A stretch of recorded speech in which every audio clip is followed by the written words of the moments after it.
que Lazoro.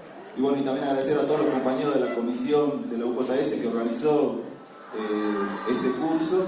Y bueno, y esto demuestra que no únicamente una agrupación de la facultad que interviene en elecciones como oposición, digamos, de izquierda, ustedes saben, a muchas agrupaciones que siguen el mandato, digamos, desde arriba, de la política del gobierno, damos la pelea, damos la lucha en todos los ámbitos y también en el ámbito académico, tratando de impulsar desde nuestra perspectiva, desde nuestro punto de vista, estos eventos académicos también como ayuda a los estudiantes y también, digamos, como propagación de las ideas, ¿no? Bueno, damos inicio al curso y acá está mi compañera Vicky, que ella también fue la impulsora de este curso, que ella nos va a dar unas palabras. Muchas gracias, Pablo. Bueno, muchas gracias por haber asistido a este curso.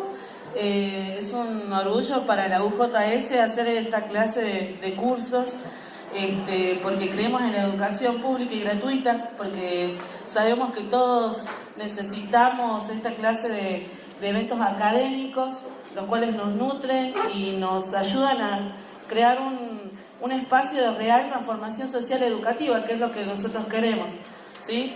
Este curso está basado en el materialismo dialéctico, ¿sí? Y bueno, le vamos a dar la palabra a la profesora Sofía Brailovsky, y a la cual le agradecemos muchísimo el haber dado su apoyo para el curso.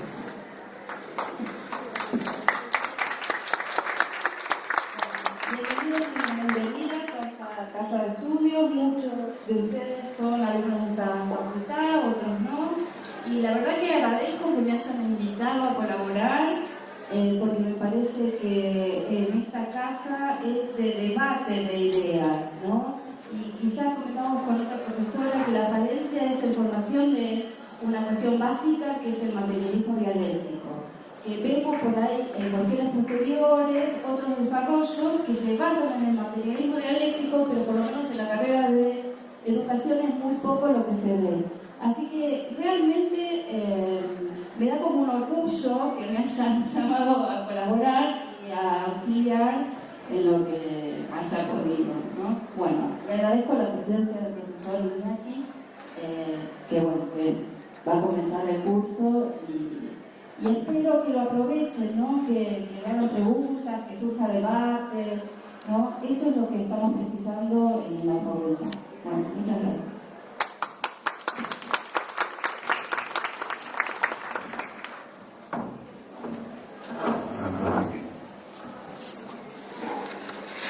Hola. Bueno, para empezar, darles las buenas noches y hacer un pequeño, breve presentación. Primero, bueno, el agradecimiento a la docente, la profesora Brailovsky, porque ella es la que da el aval al curso y después va a salir con el certificado de la facultad, gracias al aval de la docente. Segunda instancia, un agradecimiento a ustedes porque esto superó ampliamente nuestras expectativas del curso.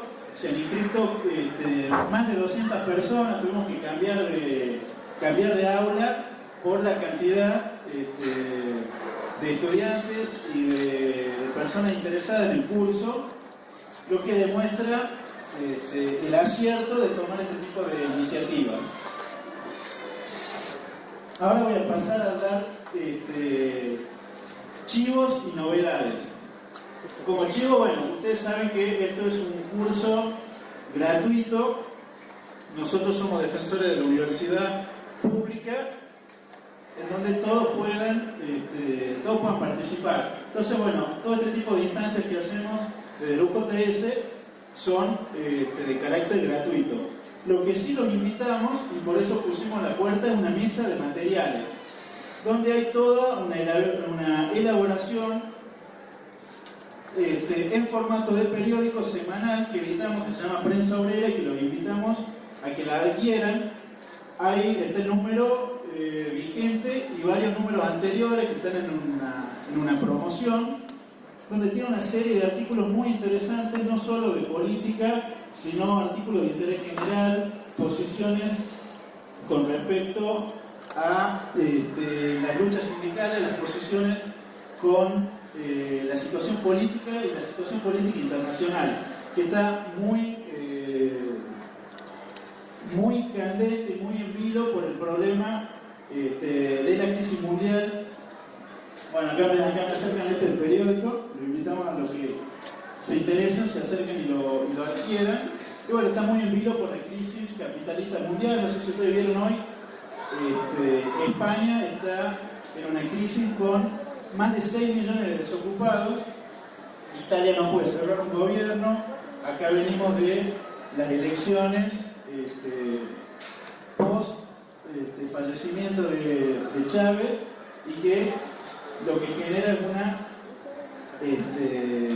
relectura de la situación latinoamericana. Bueno, haciendo esta aclaración, esta invitación, como última novedad, que hay un problema con el curso.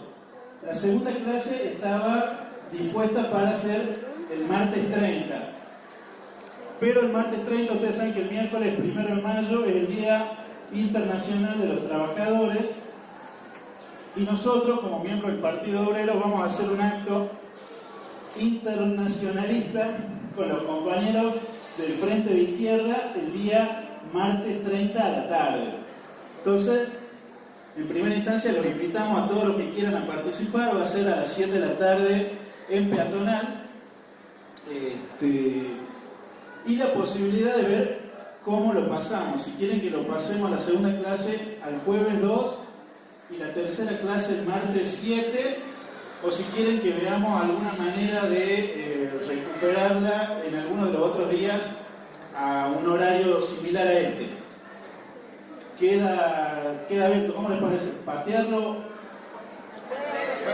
el jueves 2 la segunda clase? Bueno, de todas maneras tenemos los mails de todos, les vamos a avisar, y quedaría la segunda clase para el jueves 2. Entonces, bueno, haciendo un poco de introducción, la presentación del curso es la historia de la educación desde un análisis del materialismo dialéctico. En realidad es desde el materialismo histórico. El materialismo dialéctico es el método, ¿sí? Es un método que desarrolló Marx en el siglo XIX, donde él a la filosofía idealista de Hegel le contrasta el materialismo,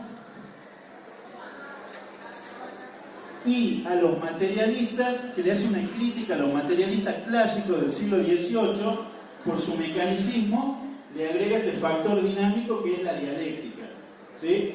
Esto es una manera muy sencilla y muy acotada para que ustedes tengan una mínima comprensión del método del materialismo dialéctico. Y el materialismo histórico lo que hace es estudiar todos los eventos, los sucesos que se produjeron a partir de las relaciones materiales, no de una preconcepción ideológica, sino de las relaciones materiales entre el hombre y el dominio de la naturaleza, la relación entre el hombre y la naturaleza, y la relación que había entre los hombres entre sí mismos. Y en base a ese tipo de relaciones se crea toda una superestructura, ¿sí? Entonces, bueno, con este método vamos a alargar el curso de la educación. Uno de los puntos que es innegable, que la educación tiene un carácter social, o sea que es un producto del desarrollo histórico, y como todo producto del desarrollo histórico es un producto de las contradicciones y de las tensiones entre diferentes sectores sociales, clases sociales, ¿sí? Esto es algo que generalmente en muchos casos no se toma, y se toma a la educación como un estadio superior separado del desarrollo histórico, y al separarlo del desarrollo histórico se objeta o no se toma en cuenta que ha sufrido modificaciones y que en determinado periodo histórico ha respondido a determinadas clases sociales, que son las clases sociales dominantes, ¿sí? Es muy común que ustedes vean a docentes, catedráticos, a gente de los medios, gente de la comunicación, que presenten a la educación como una vía individual de progreso social. Este es uno de los mitos que vamos a tratar de identificar ahora acá en el curso, y que no hace falta demasiado ejemplo para identificarlo. En esta etapa de bancarrota del capitalismo, con décadas de regresión en las condiciones de vida de las masas, es obvio que la pretensión de que con la educación se llega a un progreso social, no resiste el menor análisis. Esto es así hasta tal manera que incluso funcionarios del oficialismo han planteado la metáfora del paracaídas. O sea, al negar la cuestión de la educación como progreso social, la plantean como la metáfora del paracaídas. O sea que es la forma de ralentizar o de disminuir una regresión social. O sea que la educación serviría para ir de alguna manera disminuyendo la velocidad y manteniendo alguna de las viejas conquistas. Entonces ahora pasemos al origen de la educación. Bueno, habíamos visto que, como le decía, la educación es un producto social que refleja intereses contrapuestos, ¿sí? En este sentido es muy importante el papel del trabajo humano, ¿sí? Ustedes saben, Engels escribió un panfletito que se llama El papel del trabajo en la transformación. El papel del trabajo en la transformación del mono en hombre, donde analiza básicamente que el trabajo es el responsable, en algún sentido, de que hayamos descendido de los árboles, que estemos sentados, que estemos vestidos y que estemos teniendo una conversación en este momento. ¿Sí? El trabajo humano lo que ha permitido es un desarrollo, un dominio de la naturaleza que ha permitido un desarrollo de las fuerzas productivas a niveles inimaginables, ¿sí? Esto no existía cuando los primeros hombres empezaron a dar sus pasos sobre la tierra, ¿sí?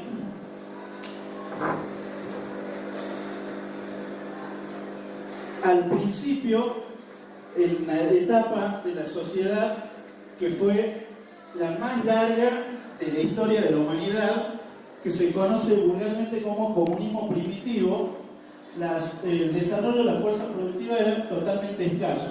O sea, el hombre vivía como un depredador, vivía de la caza y de la recolección, ¿sí? Esto lo que hacía es que el hombre esté completamente sujeto a la necesidad de sustentarse todos los días.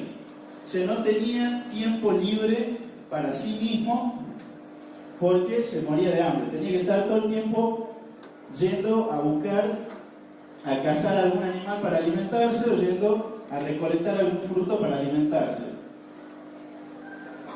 Entonces, en toda esta etapa de la humanidad, la educación estuvo de la mano con el trabajo. Las personas se educaban a medida que se procuraba la subsistencia, que era el trabajo en esa época. El trabajo era procurarse la subsistencia y defenderse de las alimañas, de los peligros.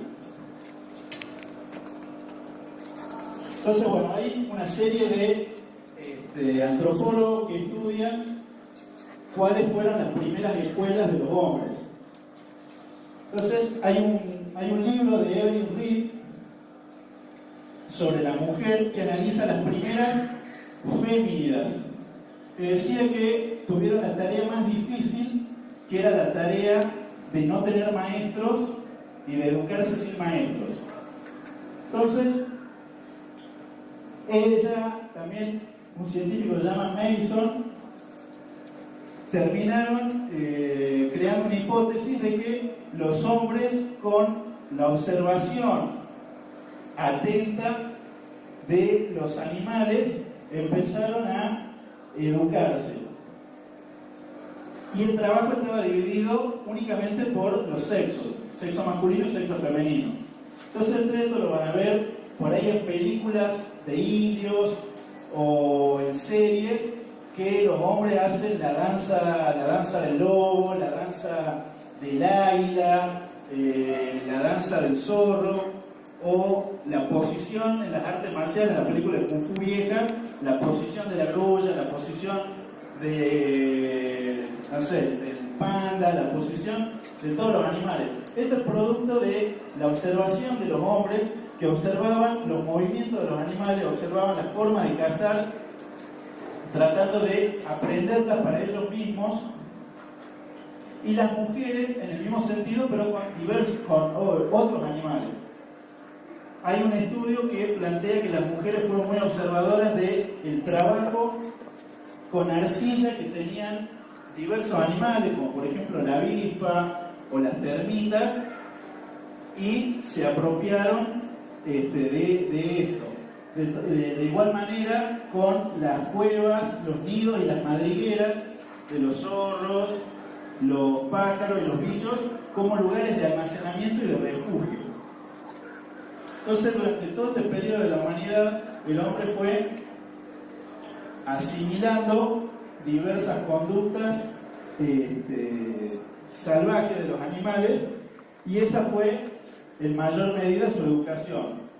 Y un rasgo distintivo es la posibilidad de transmitirla, lo vamos a decir, de generación en generación. Tenían la capacidad de transmitirla, si bien de vía oral y de manera limitada, tenían la posibilidad de transmitir todos estos conocimientos.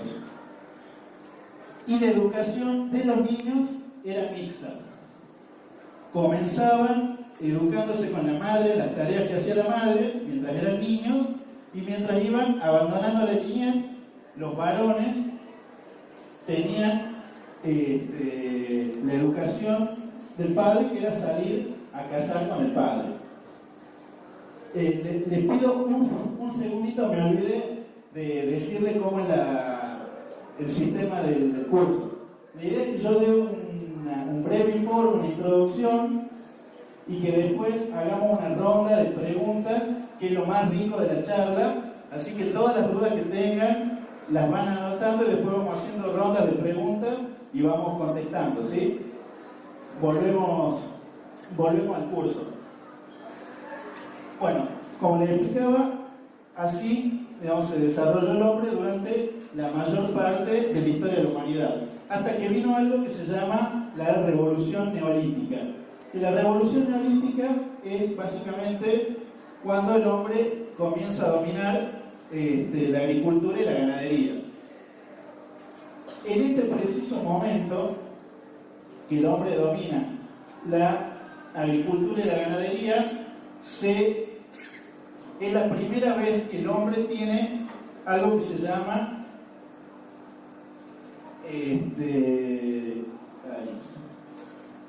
un excedente acumulable.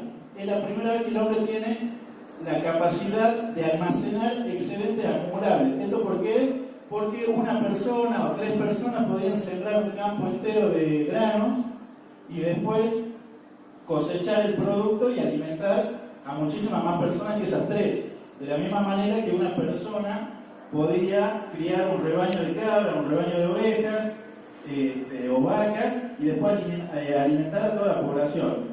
Entonces, con la aparición de este excedente acumulable, aparece por primera vez la posibilidad de tener un tiempo libre de producción del ser humano, o sea, de que haya alguien que trabaje por otra persona, y esa persona tuviera un tiempo libre para poder desarrollar otros aspectos de su vida, y la posibilidad objetiva de que una persona pueda someter a otra persona, ¿sí? Pueda apropiarse del trabajo producido por otra persona. Esto recién, después de la Revolución Neolítica, es la primera vez que aparece esta posibilidad, ¿sí?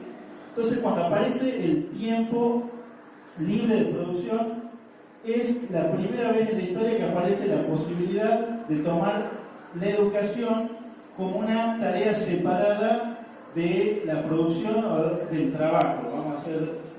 Vamos a hablar no en términos estrictos, pero la primera vez que puede existir la educación como una institución por fuera de lo que era el trabajo.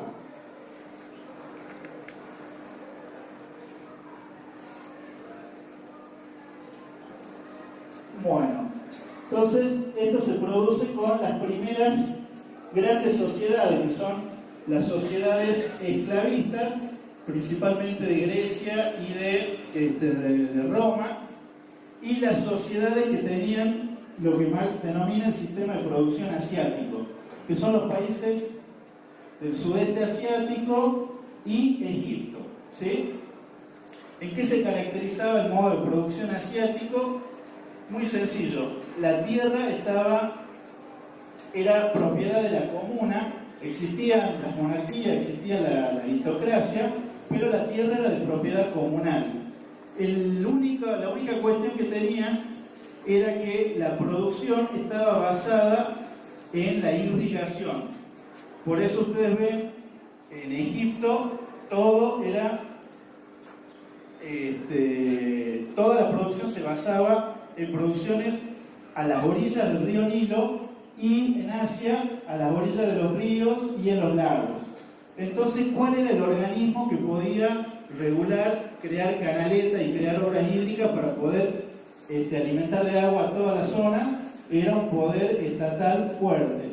Entonces, si bien la propiedad era comunal, la cantidad de impuestos y de tributos que tenían que pagar los reducía a la condición de personas que tenían que trabajar para mantener a las monarquías, a los faraones y a las dinastías, en el caso de los chinos, de los chinos. Entonces, bueno, en todo este tipo de sociedades se crea lo que antes era la educación que se transmitía de generación a generación y que no había ninguna cuestión de mezquindad o de esconder el conocimiento. Acá se genera una división entre lo que se podían hacer de conocimiento y los que no. Y esto lo que significaba era la posibilidad de los que tenían el conocimiento de poder oprimir a la mayoría de la población. Esto se dio en las sociedades esclavas, como lo explicaba, y las sociedades como el caso de Egipto, ¿sí? Donde la mayoría de la población no recibía ningún tipo de instrucción y solo lo recibían la monarquía, el más alto grado de los funcionarios y lo que vendría a ser la curia, las órdenes religiosas, en cada caso con la deidad a la que rendían pleitesía. Entonces vemos acá una de las primeras contradicciones, que es la separación tajante de lo que era el trabajo y la escuela. Por ejemplo, para que usted tenga una idea, en Grecia no existía el concepto, en la Grecia antigua no existía el concepto de trabajo. No existía porque para ellos el trabajo era realizado por una mercancía, o sea, los esclavos. Los que trabajaban eran los esclavos y ellos vivían en un estado de ocio,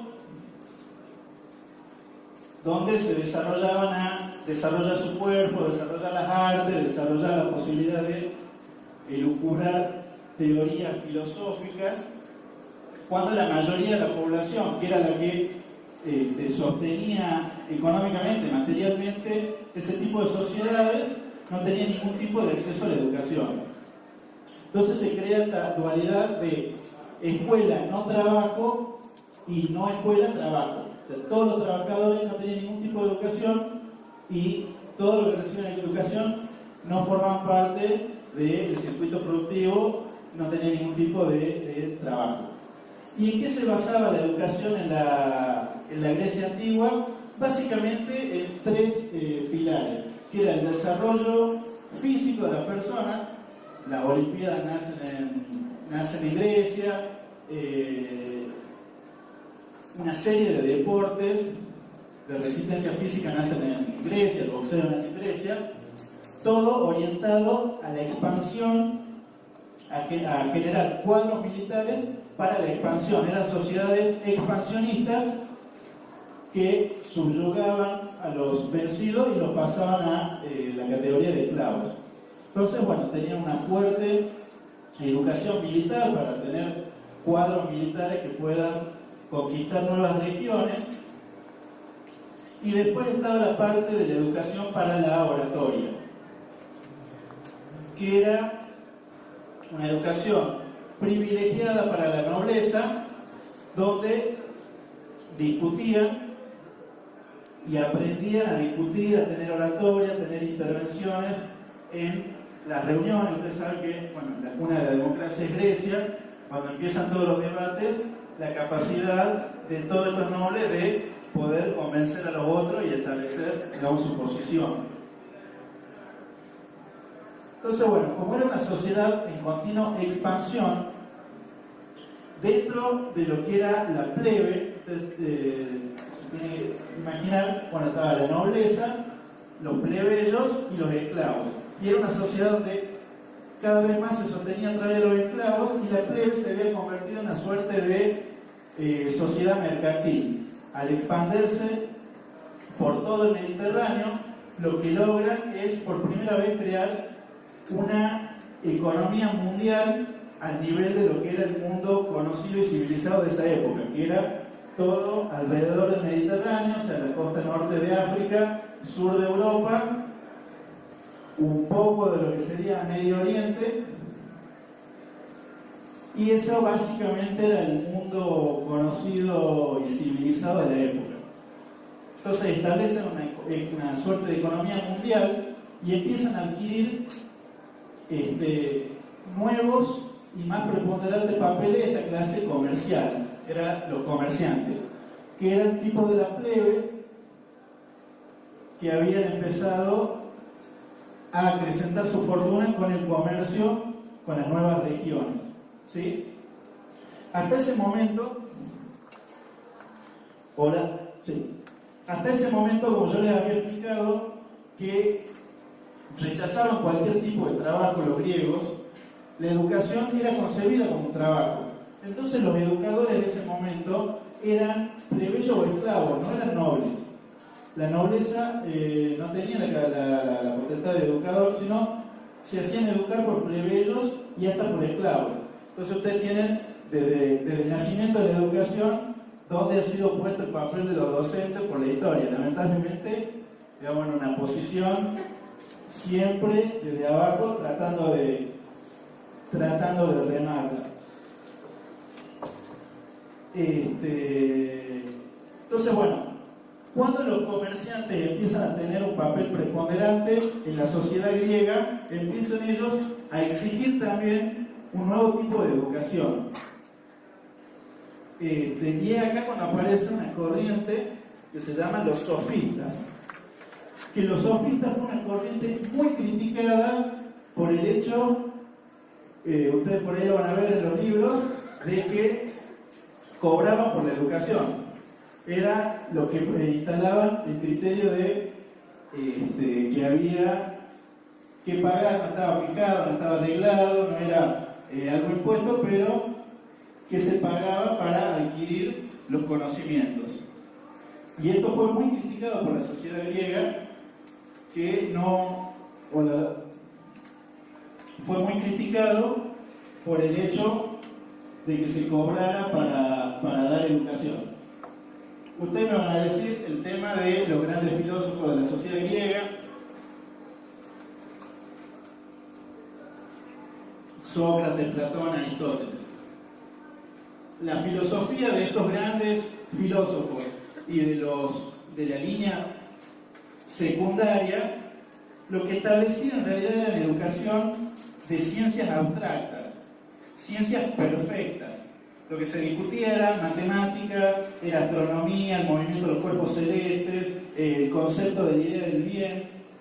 La educación no estaba en función del desarrollo de la fuerza productiva, el desarrollo del trabajo, sino que eran todas cuestiones abstractas. La filosofía de estos filósofos son todas cosas sobre lo perfecto, la matemática, la geometría, la astronomía, el movimiento de los cuerpos, etc. Pero no tenían, digamos, en ningún momento un saber que tuviera una aplicación en la producción de bienes y de materiales.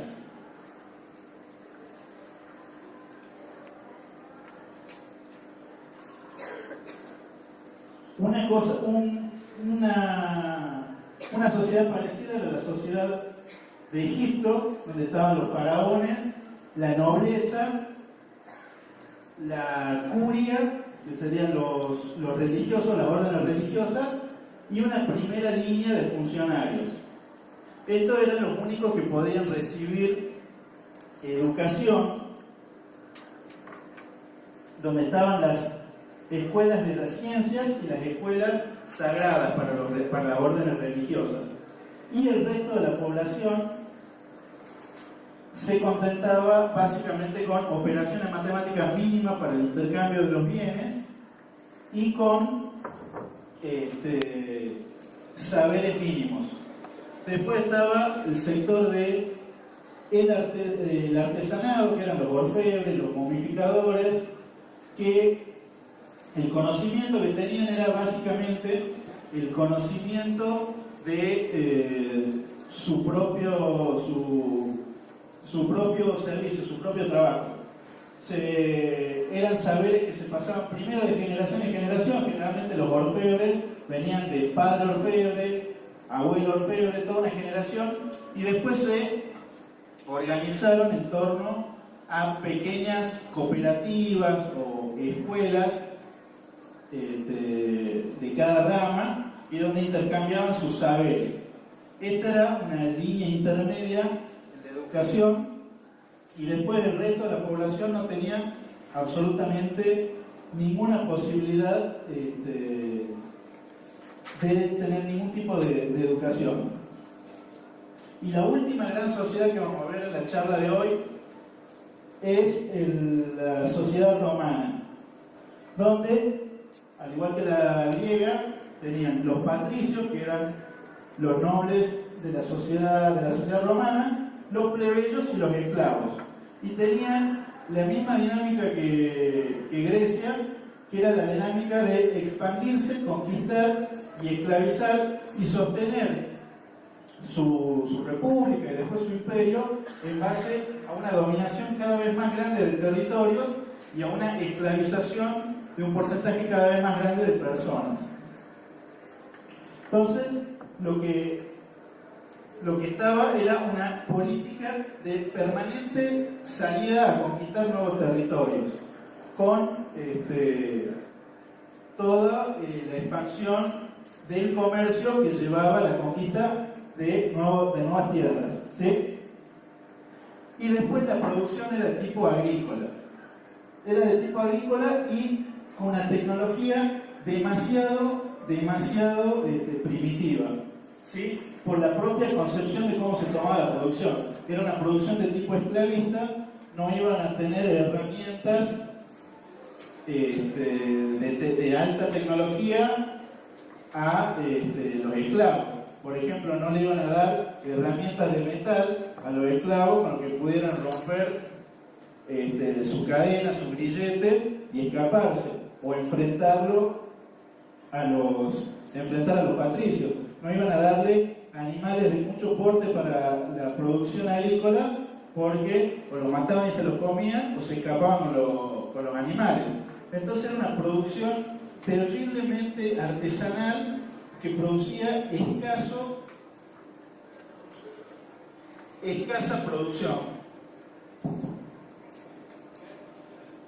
Entonces, bueno, como vimos, al igual que la sociedad griega, la conquista de nuevos territorios hicieron que el sector de los plebeyos tuvieran cada vez una más relevante posición, tanto económica como política. O sea, los nuevos comerciantes, que se llaman los ecuestres, en la sociedad romana se llaman los ecuestres, empiezan a adquirir una posición económica muy fuerte, y la posición económica fuerte los lleva a tener posiciones en política y posiciones también en lo referido a la educación, que era un privilegio de los nobles, de los patricios.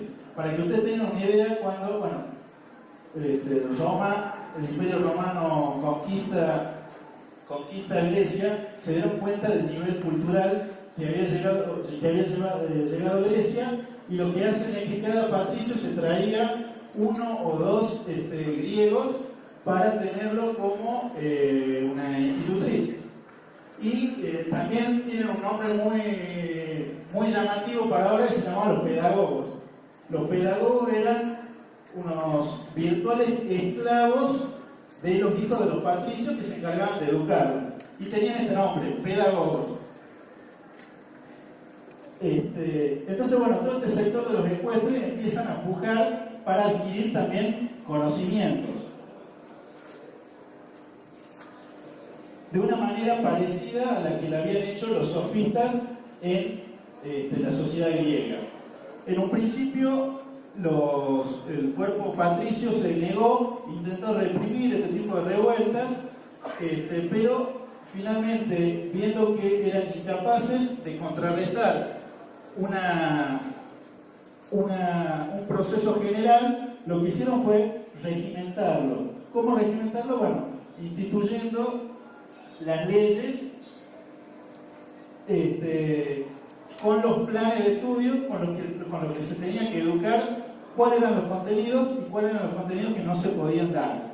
Entonces, al ver que un nuevo sector social empezaba a avanzar y a conquistar nuevos derechos, digamos, los que gobernaban en ese momento eran los patricios, pusieron la legalización como instrumento para la regimentación de la educación. A medida que fue avanzando el Imperio Romano, se fue extendiendo la cantidad de escuelas, por la sencilla razón de que el imperio necesitaba de funcionarios. Necesitaba funcionarios en las distintas regiones del mundo. Ustedes tengan en cuenta que el Imperio Romano llegó a ocupar casi toda Europa, el norte de África y la región esta de Medio Oriente. Entonces necesitaban de mano de obra, de fuerza, como funcionarios que respondan como una suerte de la burocracia para el imperio. Entonces hizo necesario la instalación cada vez en un número más grande de escuelas para formar los nuevos funcionarios. Y el cuerpo docente del Imperio Romano era concebido como un cuerpo de batalla, un cuerpo militar.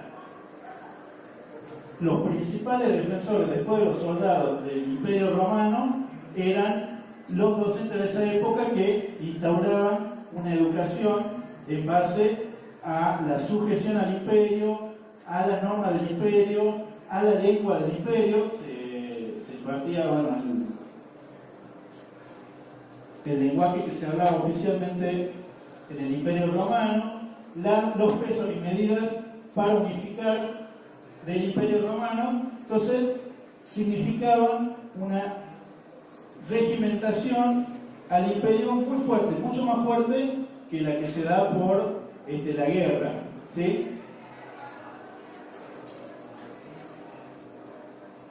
Entonces, bueno, a medida que se fueron conquistando todos estos nuevos derechos, el imperio tuvo que regular de alguna manera, ¿sí? Hacia el 450 a.C., para que tengan una idea, se forma la primera escuela primaria, ¿sí? Que era una escuela privada y que era para los nobles menos pudientes. Los nobles más pudientes, como les digo yo, tenían una corte de pedagogos que se encargaban de la educación de los chicos. Y hacia el siglo I a.C., más o menos, durante el siglo I y entre el siglo I y el 0 sería, se terminan de imponer la escuela primaria, la escuela gramática y la escuela retórica, que hoy en la actualidad vendría a ser un equivalente como la escuela primaria, la escuela secundaria, que es la escuela gramática, y la retórica vendría a ser como una suerte de universidad, que era para los jóvenes patricios de entre 18 y 21 años, y que su función era, al igual que los griegos, la retórica, por eso tiene el nombre la escuela universitaria, para sus funciones y los debates dentro de los debates que se producían en las arenas políticas de la sociedad romana. Eran todos los que querían ser políticos, estudiaban, se recibían en la facultad de política para salir miembro, consejero, cónsul y todos los escalafones que tenía la sociedad.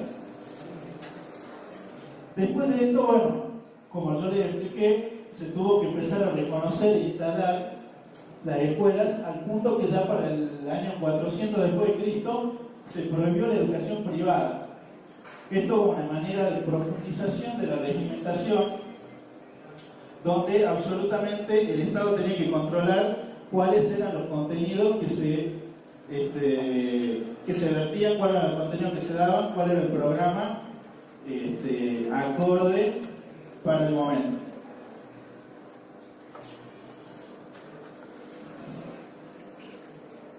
Después, para modo de ilustración y para ir cerrando la instalación, hay una serie de emperadores y de gobernantes que empezaron a tomar determinadas medidas a favor de la educación. Por ejemplo, bueno, Nerón, tipo muy famoso por el prendió fuego Roma, fue el tipo que liberó de impuestos a los docentes de esa época. Vespasiano fue un gobernante que instrumentó el problema de darle subsidios a los profesores de retórica, de gramática y de la educación primaria. Después está Graciano, que fue el que implementó que los docentes debían que pagar de manera regular un salario. Y por último, Juliano, que fue el que incorpora el problema de pagar a una plantilla docente dentro de lo que en el momento era el presupuesto anual del Imperio Romano. Bueno, el Imperio Romano, siguiendo, digamos, fiel a su lógica de expansión y conquista, se fue expandiendo hasta los límites donde no se podía expandir más. Siguió esclavizando hasta los límites donde encontró una resistencia objetiva a ese tipo de expansión y a ese tipo de producción, el tipo esclavista. Y cuando no dieron más, se había generado un caos, se habían aumentado los tributos en el imperio, había comenzado la escasez, comenzaba la declinación del Imperio Romano y fueron atacados y conquistados por pueblos bárbaros. Y ahí se acabó la historia del Imperio Romano, pasamos a un nuevo tipo de sociedad, se abandona el tipo de sociedad de producción esclavista, pasamos a lo que se conoce como un tipo de sociedad de producción feudal en la Edad Media, y en este sentido cambia también la orientación y cambia la función de la educación. Esto lo dejamos para la clase que viene, la educación en la Edad Media. Y ahora hacemos 3 minutos que recupere la voz, piensen las preguntas que tengan para hacer y largamos.